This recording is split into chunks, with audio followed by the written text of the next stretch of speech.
to talk a lot about the economic aspects, and I'm happy to do that. When you think about this, we talk about the 21st century. So that's a long time. Well, of course, we're in the 21st century, aren't we? And I'm sure there's a baby girl born today in Milford Hospital. I was just holding a young girl this morning out in Munson where I was for breakfast.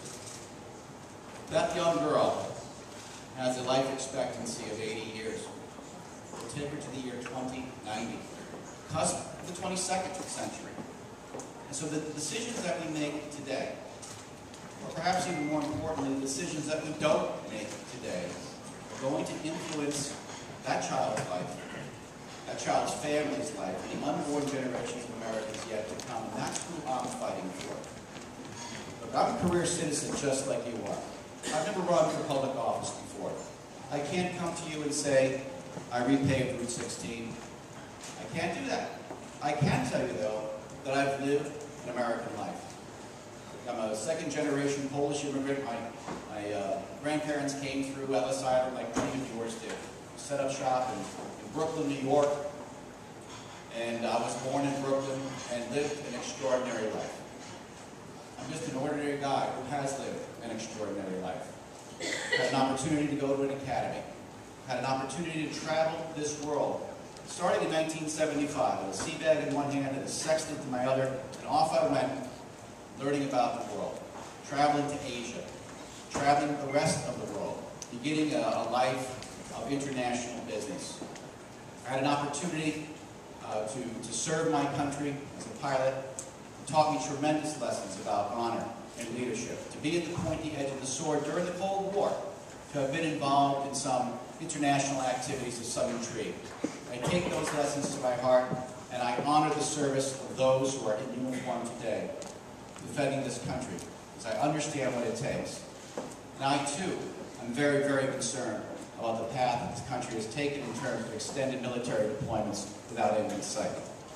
I believe also that we should be fighting the terrorists where they live, but we should be doing it with special operations forces and not extending protracted deployments.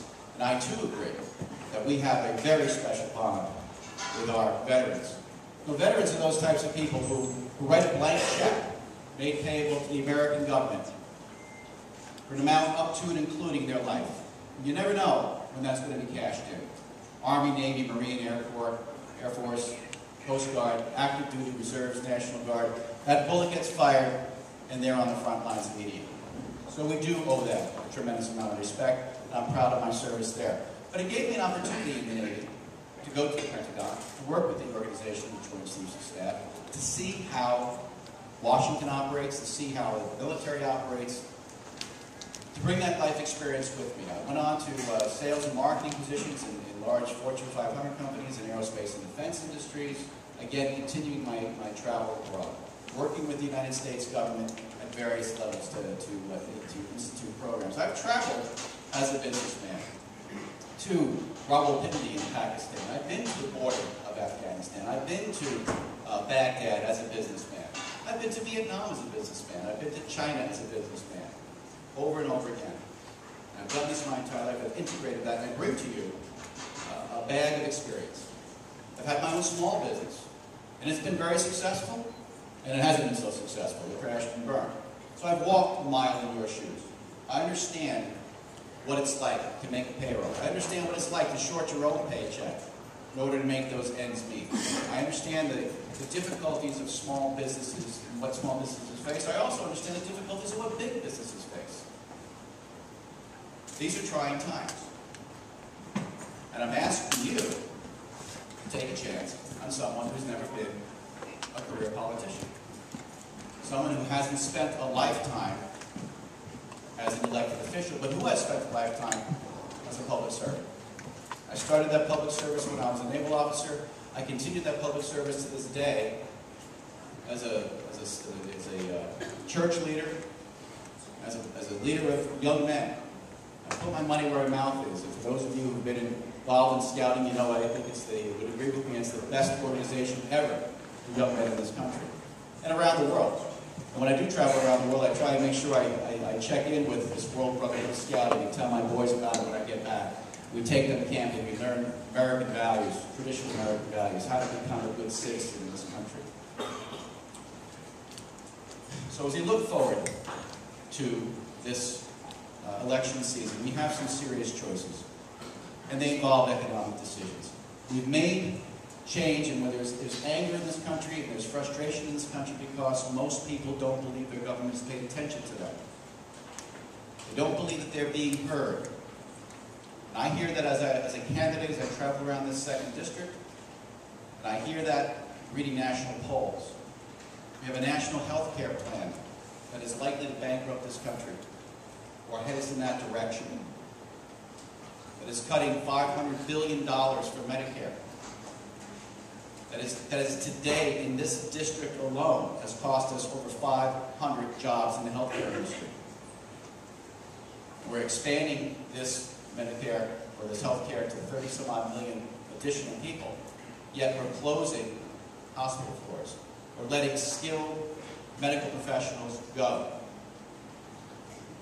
I work with an ambulance company that is being reimbursed at $19.99 levels for Medicare, who have let go 18 people out of 131 that are in their employ and trying to make ends meet. The future for them is a bit of a spiral right now, because they don't know how they're going to continue the levels of service. And when they go into other institutions, whether it be hospitals or other rehabilitation facilities, they see that they're cut as well. Registered nurses, licensed practical nurses, certified nurse assistants, they are being cut all over this district. And right now it's been 500 and counting. Cooley Dickinson Hospital just announced 60 plus with more to come just this week. This is an unintended consequence of a great experiment gone wrong. With debate that didn't take place, with debate that made us uncomfortable to be Americans, uncomfortable to look at Congress and say with pride, that is a great deliberative body. Reconciliation, deem and pass. Remember those things? Those are things that anger Americans. And yes, we can always look towards the next session of Congress, the next election cycle, the presidential cycle. But we have been brought to this brink by incumbents, long-term incumbents who have stopped paying attention to you. I don't have the answer for every problem in America. Nobody does. But I have a gift. And that gift is I have a vision. I've been a change manager my entire life in sales, marketing, and operations in my community. And sometimes the community is the most difficult thing to change. When you get a bunch of people in a room, I don't like this. If all you want is a consensus opinion, it's an opinion that's that low.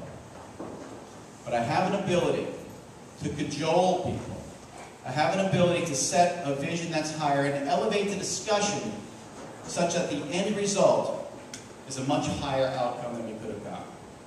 So is the answer Representative Paul Ryan's Roadmap for America? Probably not. But it is an excellent point of discussion. It is different. It's radical in nature in that it breaks the traditional precepts that have been bandied about in Washington and have been failing in Washington for decades. I wasn't in Congress in the year 2000. I was a businessman. And the year 2000 was the year that the most favored nation status was given to China, and endorsed by our representative in Congress at the time. Well, we had an $87 billion balance of trade deficit with China, which has now grown to almost $300 billion, and a loss of 2.4 million jobs. And yet I'm accused of offshoring. I am here to tell you, and I'm going to tell you this as a candidate, not as an employee of any corporation or any sponsor of this event. Not a single job was lost.